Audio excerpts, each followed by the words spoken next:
LPGच्या तुटवड्यामुळे पुन्हा केरोसिन वाटप. असे व्हिडिओ पाहण्यासाठी लाईक करा, कमेंट करा, शेअर करा आणि आमच्या चॅनलला सबस्क्राईब करा. कालबाह्य झालेल्या स्टोला अच्छे दिन. आखाती देशामध्ये सुरू असलेल्या युद्धामुळे LPG गॅसचा तुटवडा निर्माण झाल्याने केंद्र सरकारने 12 मार्च 2026 रोजीच्या आदेशान्वये राज्य सरकारला तात्पुरत्या स्वरूपात केरोसिन वितरणाची परवानगी दिली आहे.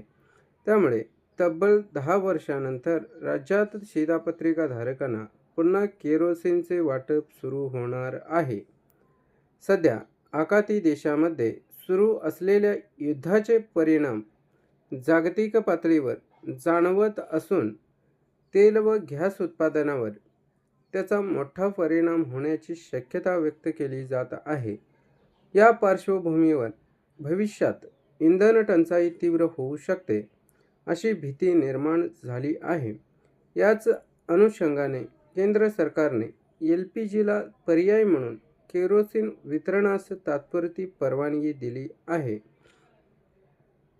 प्रारंभीच्या टप्प्यात अंत्योदय व प्राधान्य कुटुंब गटातील शिधापत्रिकाधारकांना प्रति शिधापत्रिका 3 लिटर केरोसिन देण्यात येणार आहे. पूर्वीप्रमाणेच स्वस्त धान्य दुकानदार व परवानाधारक केरोसिन विक्रेत्यामार्फत हे वितरण केले जाणार आहे.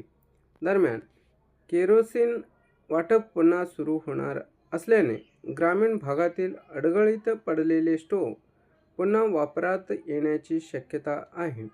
मागील काही वर्षात पंतप्रधान उज्ज्वला गॅस योजनेसह विविध योजनांमुळे मोठ्या प्रमाणात LPG गॅस कनेक्शन वितरित करण्यात आले होते.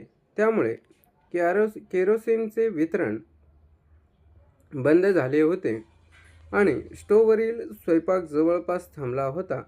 मात्र नव्याने सुरू होणाऱ्या केरोसिन वाटपामुळे पारंपरिक स्टोव्ह पुन्हा वापरात येतील असे चित्र निर्माण झाले आहे. हा व्हिडिओ आवडला असेल तर लाईक करा, कमेंट करा, शेअर करा आणि आमच्या चॅनलला सबस्क्राईब करा. असेच नवनवीन व्हिडिओ आपल्यापर्यंत पोहोचत राहतील.